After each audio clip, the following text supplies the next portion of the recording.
Divine Eternal, Divine Eternal, we thank and bless you. We give your name the glory.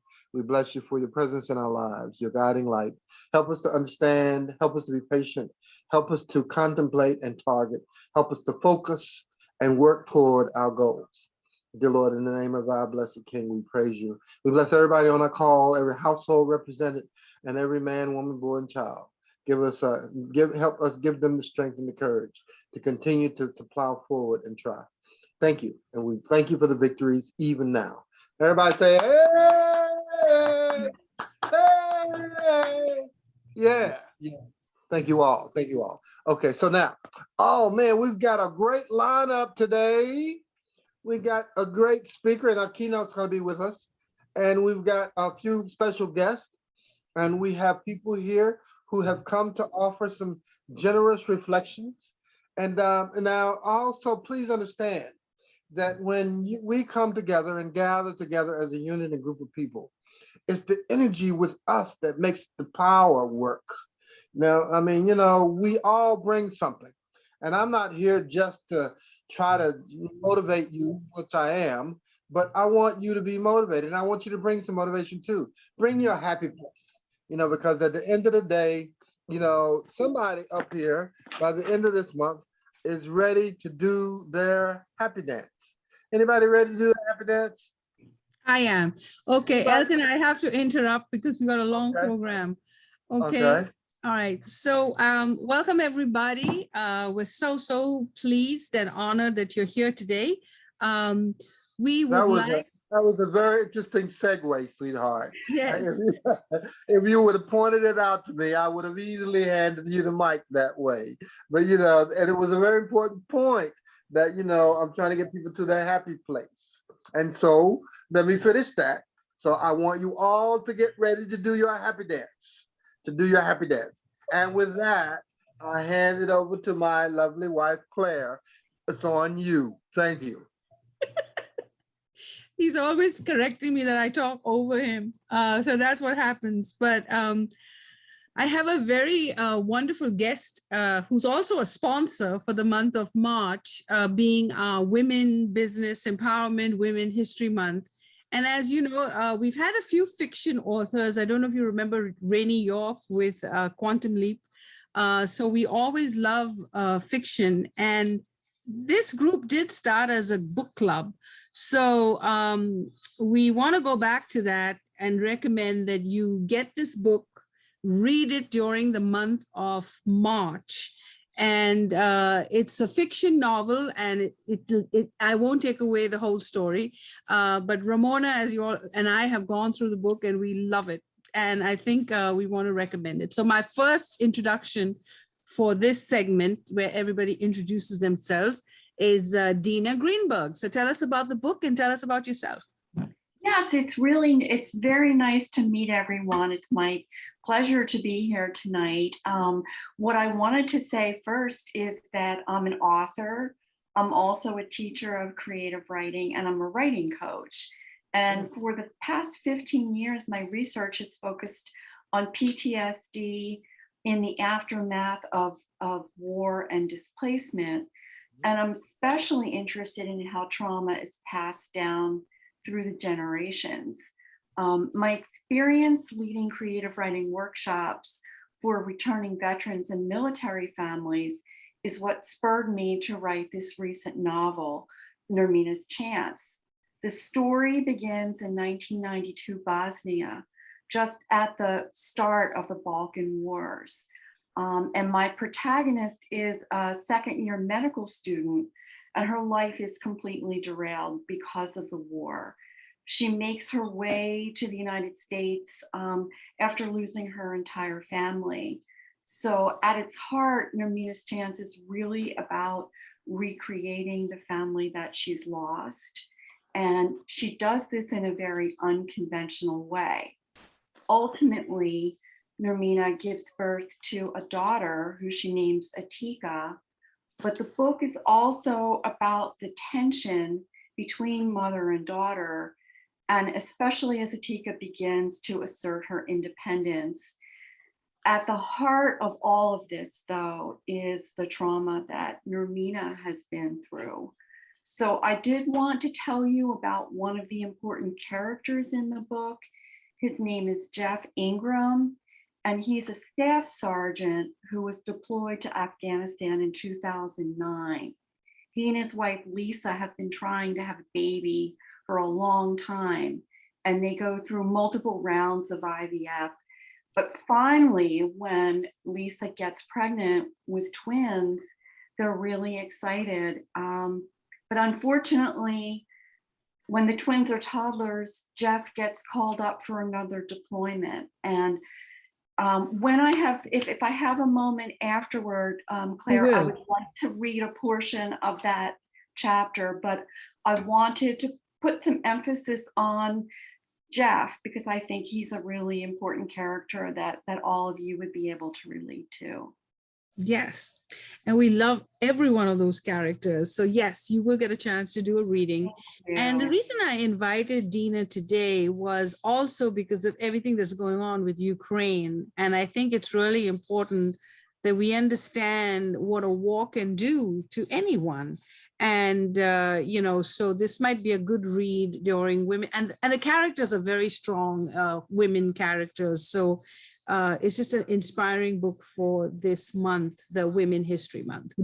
So my next new guest is Jean Martin. Jean, thank you so much. Jean and I have been on Facebook for a while, and she represents Avon. And tell us a little bit about it and how you got into it. Now, are you a military family or with military or any connection though? All right, well, welcome. We're so happy to have you. Yeah, tell us all about what you do and what made you an Avon lady? We can't hear you.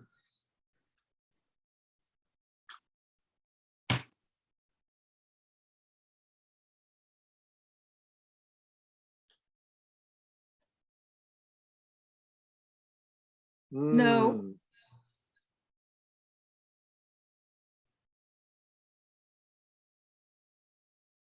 Don't worry, take your time.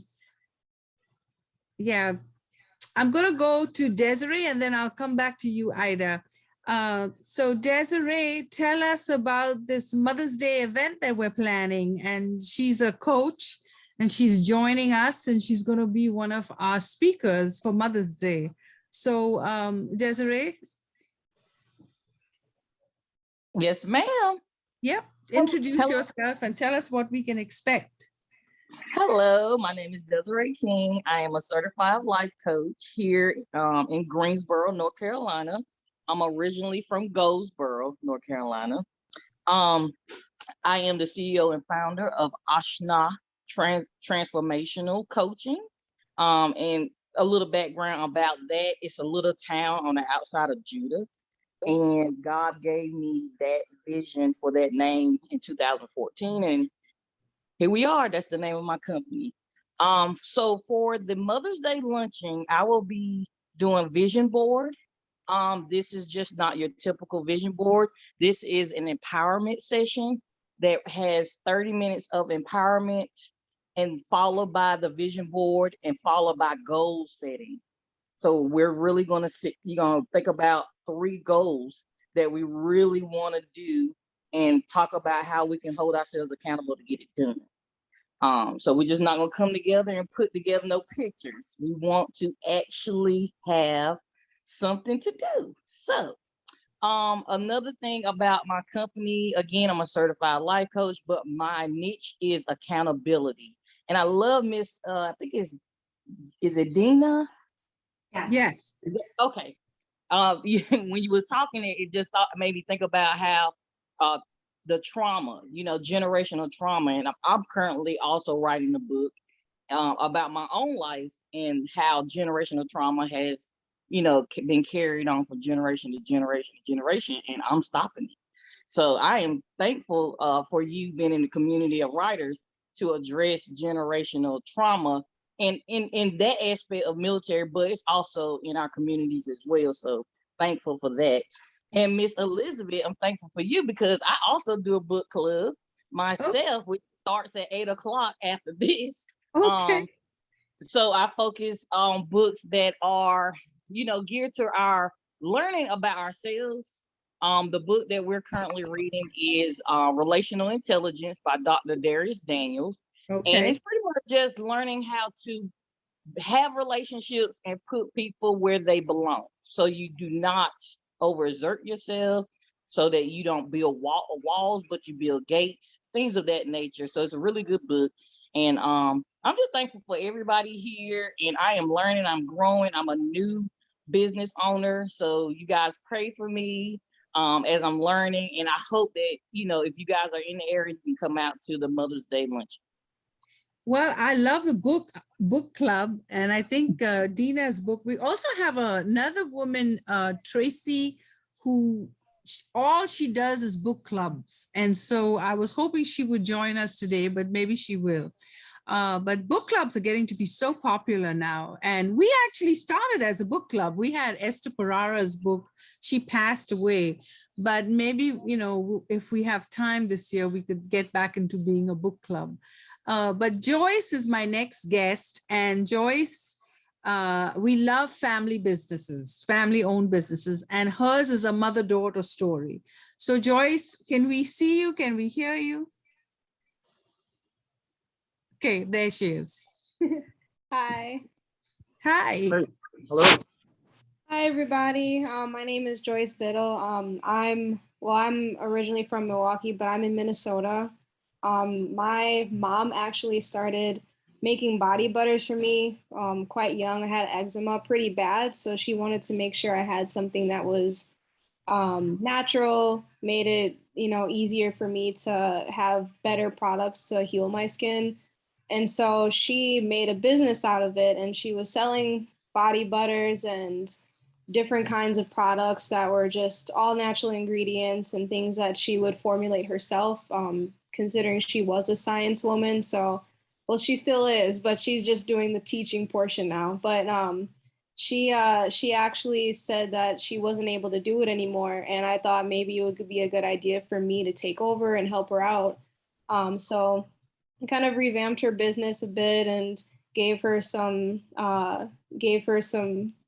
help on that end and did ads and everything for her. And so now I'm running J&M Skincare, which is my version of her business. And she kind of helps make soap on the side while I do the body butter and lotion and things like that. So yeah, I'm just getting started for the first month and a half or so. I started January 23rd. That was my first day. So we've been getting quite a bit of orders, and I'm actually really surprised how things are going. I'm excited to see where things take me. So I'm hoping that it grows into something bigger that I can actually use to teach people about good skincare ingredients and what you should be looking for in your products. So Yeah, and she's offering everyone who goes to her website a free sample. yeah. So yeah, if you we go want on you, there and we want click you to it, buy some, but she's also giving you some free samples. Yeah. yeah. Awesome. Yeah, I can see you do really well with that shea butter. We've seen some great millionaire stories. I think we talked about Essence Magazine and the owner being started with shea butter. So Yeah. I know you're going to do exceptionally well, and you have this business acumen. I've spoken to you, and I can see a lot of growth and potential there. So that's going to be a great business. So back to you, Ida. Yeah, another wonderful women-owned business, Mary Kay. So Ida, tell us about it. And she's giving you some good offers too today. Can't hear you, Ida. Good afternoon, everyone. Good afternoon. Good afternoon. That's better? Great. Yes. Hope everyone is doing good today. As Elizabeth stated, my name is Ida Young. I'm a Mary Kay consultant. Have been in the business for about 4 years. I've worn the products for about 40 years. So I know what the product does for our skin and protects our skin, and with all the parabens in the air and all of the pollution, Mary Kay has established a product that is for sensitive skin and takes all those paradigms and items out that for individual with sensitive skin. So it is a product that is great. Mary Kay started the business for women. And since that time, she's expanded it to the men as well. But we do have products with, it's not all about the lipstick, it is about skincare. And we have skincare from the young adult until someone that is 70 or 80 years old. We have, depending on your skin type, we have for sensitive skin, we have for acne prone skin, and basically any type of skin that you have, Mary Kay offers that for you. Awesome. And for my promotion today, anyone that goes to my website will receive $5 of any purchase, along with samples. If you just call me or email me or text me, I'll be glad for you to try the products with a variety of samples that I will mail to you at my expense. Super. Thank Okay, you. so thank you. Jean, can we hear you now? Jean, Can you hear me now? Yes, yes. Okay, great. Yeah, I found the little slider. I've been I joined Avon about 11 years ago because I had gotten laid off from a job and I was looking for just a way to bring in some money. And not shortly after that, I got a new position. So Avon has kind of been on the back burner. And then in September of 2020, I was laid off again due to COVID. And I said, I really want to see if I can make a go of the Avon. So last year was all about seeding. I would put my name out there. I went to vendor events. Anything, donated to raffles, anything that got my name out there. And toward the end of the year, I started to see it come back to me. I was reaping benefits of that seeding. So this year is to continue seeding, but also to retain. I have new clients now, and I need to learn what their needs are and to anticipate what they would like, to let them know of anything new that might actually help them or that they could use. So that's this year is seeding and retaining. Wow, seeding and retaining. That's important. Yeah. No, I think if you come to our club as often, I know we usually have authors and military, but today is one of those nights when we have more vendors, but that's always good. But you'll meet a lot of people because we have different people who show up every time we meet. And this is a great way for you to learn how to Zoom. And then when you go to other groups, you know how to speak and how to present, and you'll see other people presenting and you'll learn a few things. So Absolutely. without further ado, I'd like to introduce today's keynote sponsor, Donna Ford. She's a colonel from the U.S. Air Force. As you know, we live in Goldsboro, a military town with Seymour Johnson Air Force Base. And so we just love having Donna with us on the first and third Mondays at 7 p.m. And she puts a lot into these presentations, and I really mean a lot. And so please pay attention to what she has to say. She's fought 4 wars, 3 or 4. She survived 9/11. Where she worked at the Pentagon. And as many of you know, when we talk about women, how difficult it is for us to get along in the workplace. Mm-hmm. And for you to reach the rank of colonel is pretty substantial. And that too for the US Air Force. So she's not a regular, ordinary person, but a very, very extraordinary person. And she's been part of this group and seeded this group and grown this group. And so we love her to no end. And welcome, Donna. And we're ready for you. I'm going to share your slides. Thanks, Claire. I appreciate it. And to Dina, it's interesting that your book is focusing on a Bosnia. In one of my many overseas deployments and campaigns, I did serve in Desert Storm, and then I also served in the Balkan Wars, which, if you don't remember, we went back and forth several times to the Balkans trying to figure out what to do over there. And I was part of those campaigns. So Thank you. it's interesting you wrote that book. So I'm looking forward to reading it because it's a fascinating part of the world, incredible history, multiple ethnicities living together. Yes. Typically in a quiet, cooperative way, but for a while there, not so much. So that's why we had to do the Balkan Wars. But anyway, Dina, thank you for sharing that book is about Bosnia. I can't wait to get a copy of it now. So, Thank you. well, Claire already told you all a lot about me already in my introduction, but I did spend 30 years in the Air Force. Of note, I was stationed twice in North Carolina, once at Seymour Johnson, right there in Greensboro.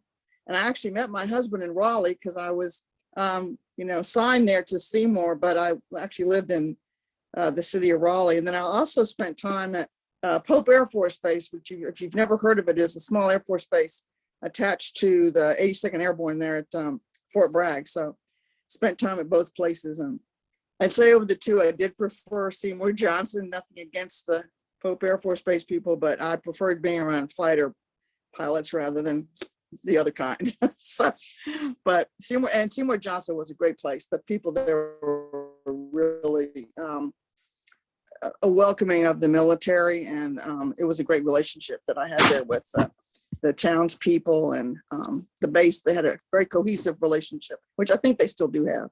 So, well, welcome. I recently switched companies. I was with New York Life, and now I work with Mutual of Omaha. It has really opened up a lot more opportunities for me to help people.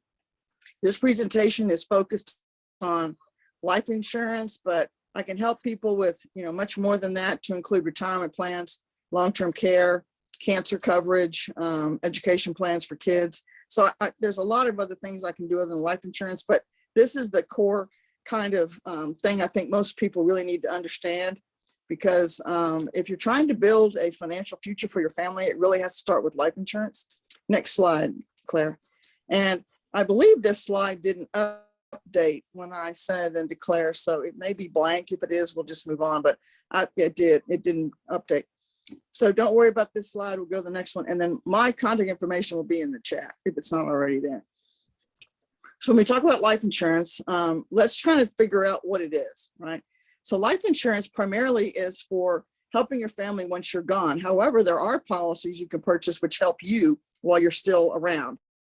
And we'll talk about that, but everybody thinks that life insurance only benefits their family. But if you get the right kind of coverage, it can benefit you and provide you with supplemental money while you're still, alive. It also provides guaranteed money. Regardless of, how soon you pass away or how long you live, your life insurance provides a guarantee that your loved ones will get a payout from that life insurance company. It's an important part of your financial strategy, right? Because if you're trying to put together a house, say a house that's going to be sustainable for your family, and I'm talking about now a financial house, right? A successful financial house. One of the core parts of the foundation of the house has to be life insurance, because of all the assets you may own. For example, how many of you knew that life insurance provides totally tax-free money to your loved ones? Anybody know that? Okay. I can't see people raising their hands, but Okay. so if you were to leave a home to someone, or a car, or a piece of land, or say a giant savings account, all of that money would be taxable when it conveys to them after your death. If you leave a life insurance policy behind, all the money inside that policy is completely tax-free. And it also bypasses probate, which is a big deal. It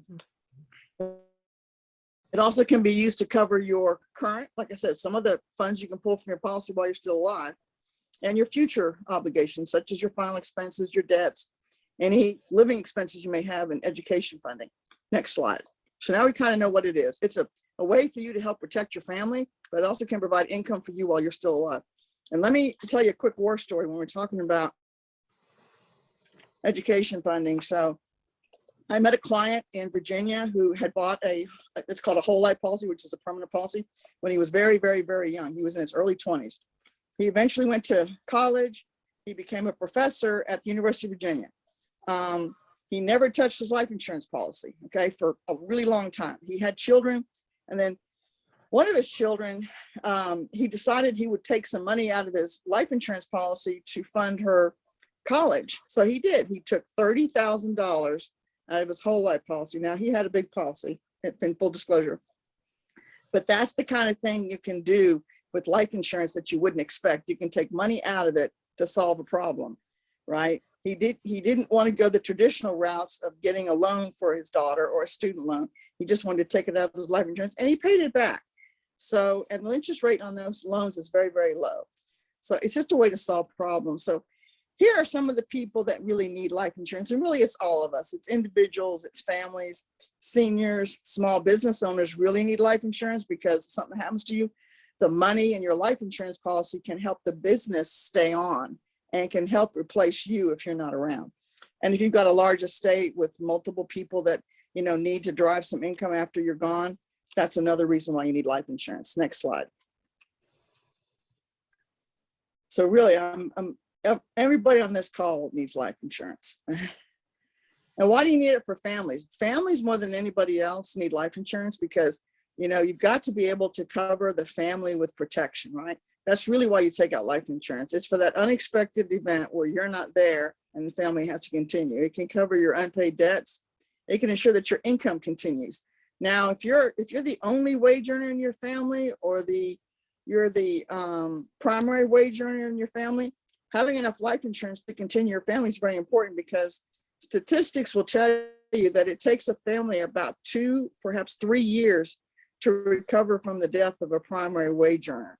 So you've got to have enough money in your life insurance to continue the family while they recoup the fact that your income is not coming in. Obviously, if you have a mortgage, you've got to cover the mortgage. You need funds for your children's education. I just talked about the gentleman that funded an entire college education for his daughter. And special needs. If you've got children that may need some additional help now or in the future, your life insurance can help with that. Next slide. By the way, I hope I don't lose you guys. There's a big wind and rainstorm going through my part of Virginia right now. It's getting kind of crazy outside. So if you lose me, I'll try and get back. Again, here's some of the reasons why families need life insurance more than anybody else. It's to cover some student loan debt. You don't want to pass away and then leave debts for your loved ones. Also, credit card debt. That's a big source of problems for a lot of Americans. And the number one source of bankruptcy in America, can anybody guess what it is? It's medical bills. Medical bills are bankrupting Americans. So you don't want to leave behind a lot of medical bills for your loved ones to have to struggle to pay off if something happens to you. Next slide.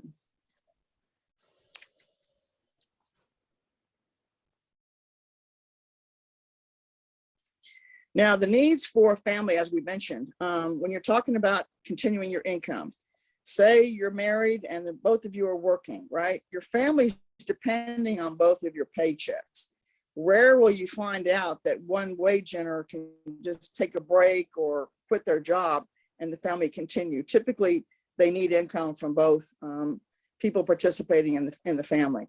So your life insurance can help protect that income in the event that, again, that you don't make it home, but they need your income to continue on. So be sure you buy enough life insurance to cover your income for at least 1 to 2 years. Next slide.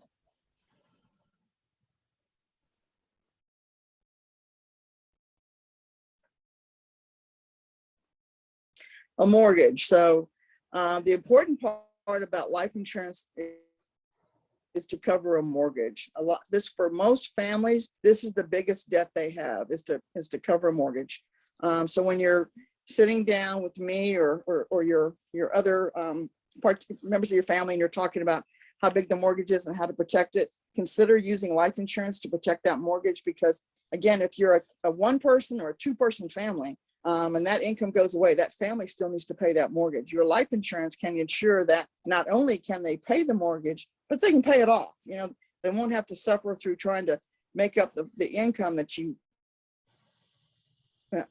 no longer providing and that the mortgage can't cover, right? So if you have a big life insurance policy, then that'll take care of that mortgage with no problem. Next slide. In other words, you don't want to leave behind a big debt with a big mortgage payment for your family. that's not going to be very helpful to them. We already talked about the funds for the children's education. That's a no-brainer. If you have a giant life insurance policy, you can, basically contribute funds for your children's education from your life insurance policy. We also do 529 plans for kids if that's something you're interested in. So next slide.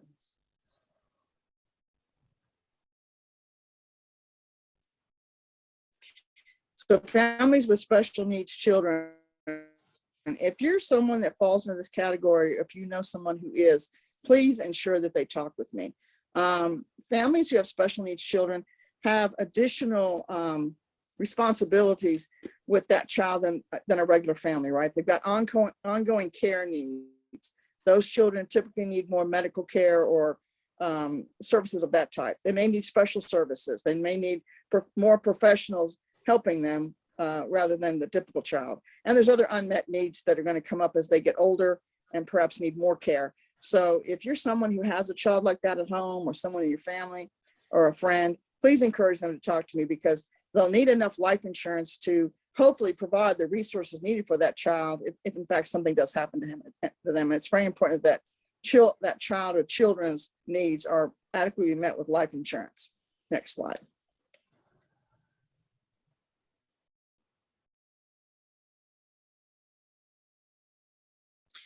Now, when it comes to the aging person, right? I'm in that category myself, right? So life insurance is very important for seniors, right?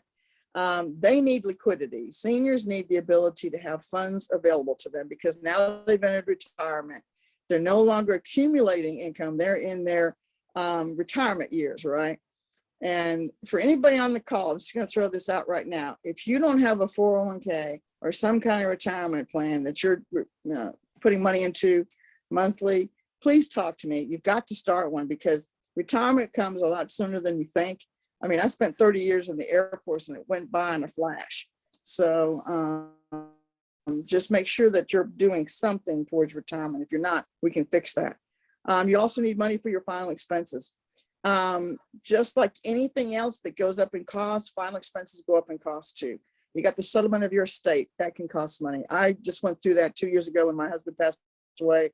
It's very expensive when someone passes away. It's not just the funeral and things like that. There's a lot of associated costs with someone passing away, and I had to pay off his medical bills and his debts. So trust me, life insurance really, you'll never think that you're overinsured when your loved one passes away.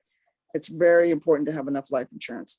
It can replace your income. If your family is depending on your Social Security and your pension to be able to thrive, and something happens to you, you need to have life insurance to replace that income coming into the family. Obviously, it covers debts, it covers taxes. Oh, by the way, if you pass away, you still have to pay your taxes to the federal and the state government. It maintains your estate. Again, we talked about education funding. Now, estate equalization is interesting. So you may be in a position where you're concerned after you pass away that all of your heirs get an appropriate amount from your estate to thrive, right? You want to make sure everyone gets an equal share of what happens. If you have a life insurance policy, you'll have stated beneficiaries, and the life insurance policy will be executed exactly relating to what you put in that life insurance policy. Once it bypasses the probate process. So you never have to worry about your heirs getting an equal distribution if you've got a life insurance policy, because they'll go straight to them as a beneficiary. In some estates, that doesn't necessarily happen. So if you're worried about that, life insurance can ensure that all of your heirs get an equal distribution. Next slide.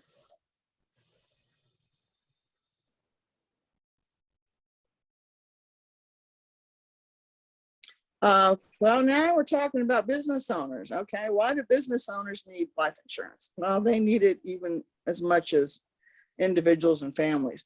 So you probably have some key employees, or maybe you're the key employee, right?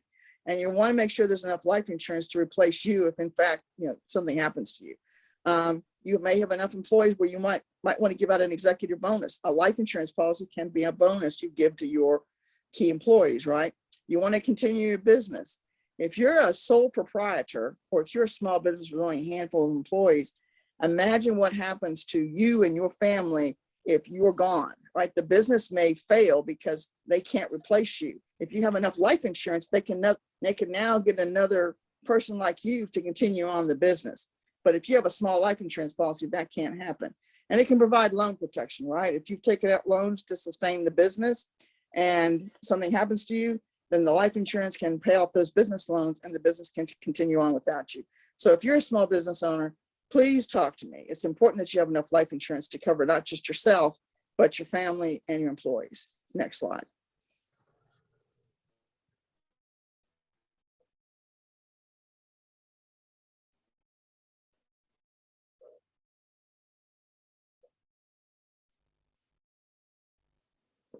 And we've already talked about estates, but one thing I want to point out here about charitable giving. Okay, I've had some clients that don't have heirs, right?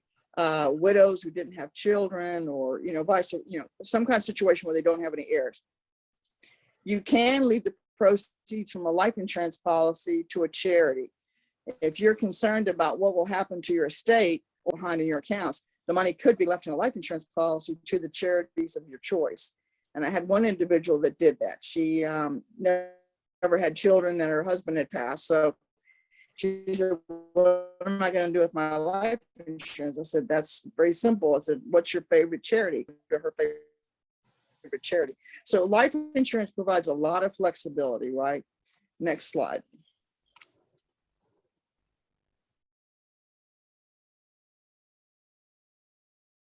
Okay, how much life insurance do you need? Okay, this is the part where sitting down with me would help you, right? We can consider your current financial obligations and then projection what you're going to have in the future, right? We'll subtract your existing resources, which will include your earnings, your savings, and your investments, and then we'll come up with a total of what your life insurance should look like, right? And if you already have life insurance, then we'll factor that into the equation. So next slide. It's important that you get the right amount of life insurance. Obviously, you don't want too little, and you don't want to be overinsured either. You don't want to be paying too much for your life insurance. Okay, if you don't pay attention to anything I've said, listen on this and look at this one. There are basically two types of life insurance, okay? And most people own some of both. There's term insurance, right? Which means it's just like that. It has a term, a finite term, and it expires. There's permanent. Basically, it lasts your entire lifetime. Now, term insurance is great if you have a large mortgage and say your mortgage is for 25 years or 30 years. You can buy a giant term policy for almost no money at all. It won't cost you much money, probably 20, 30 bucks a month at the most, less than you're going out to eat. And it'll cover a giant mortgage. That way, when the mortgage is paid off, you can just turn off the term insurance and you don't pay another premium on that policy. Permanent life insurance is different. It's almost like looking at renting a house versus buying a house. Renting a house is term insurance. You're just buying that for a certain amount of time while you need it, and then you get rid of it. Permanent means I want it to last my entire lifetime. It becomes an investment for you, right? It offers you the opportunity to build money inside the policy, and that's called cash value, which grows just like a 401k or an IRA. It's tax deferred. You're not paying any money on that money inside the policy. And say at some point there's $10,000 inside of that policy, and you need to do something quick where you need some access to some cash, some liquidity. You can go into your life insurance policy, pull out that money, tax-free, take care of your problem, and then put the money back later. It's just like you've taken out a 401k, right? And you're putting money back in your 401k. It works the same way. Now, if you have a 401k at work, you can't touch that policy, that 401k until you're 59 and a half years old. With a permanent life insurance policy, you can touch the policy anytime you want to. And take money out when you're 39 or 49 or 50 inside of your life insurance policy. So it's a great opportunity for you to have a backup retirement plan or just some emergency funds. Like, you know, we've all been through a lot of weather. I'll tell you one quick war story. I had a client who was a waitress. She lost her job almost immediately when COVID hit because her restaurant closed down. She sustained herself on the cash inside of her policy for quite a long time, multiple months. I want to say about 6 to 8 months. So it can really be a lifesaver. Next slide. We're almost there, folks. Just one more aspect about permanent insurance. See me after the seminar. There's a lot of benefits to permanent life insurance that are too lengthy to get into here on the Zoom, but I'll go through all those with you in terms of its preservation for your family. Basically, a lot of people worry about leaving a legacy. You'll never have to worry about that if you have a permanent life insurance policy, because not only will it pay you while you're alive, provide a large death benefit to your family once you're gone, but it leaves a legacy. That the money from that life insurance policy could sustain your family and generations to come just from the investment you made in that policy. Next slide. It is something to think about, is the legacy of your family and how they can continue on because you left behind the resources to do that. So here's some things for you to consider and that we'll talk about when we get together. How much life insurance do you need? How much do you have now and how much do you need?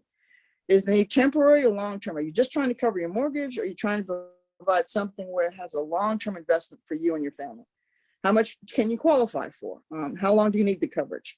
Are you interested in some cash value, which is, again, tax-free, and the savings can be borrowed from while you're still alive? And how much will your budget allow you to purchase? Next slide.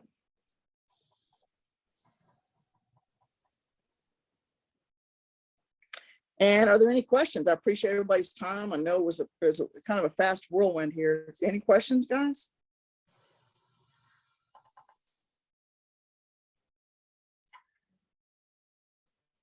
I have a question. All right, well, I appreciate you. Yeah, go ahead. I have a question regarding term insurance.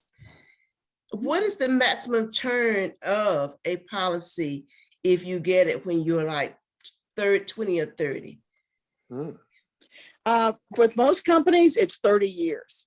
Okay. And my company, Mutual of Omaha, does do 30-year term policies. And the reason we do that is it's for a very, basic reason.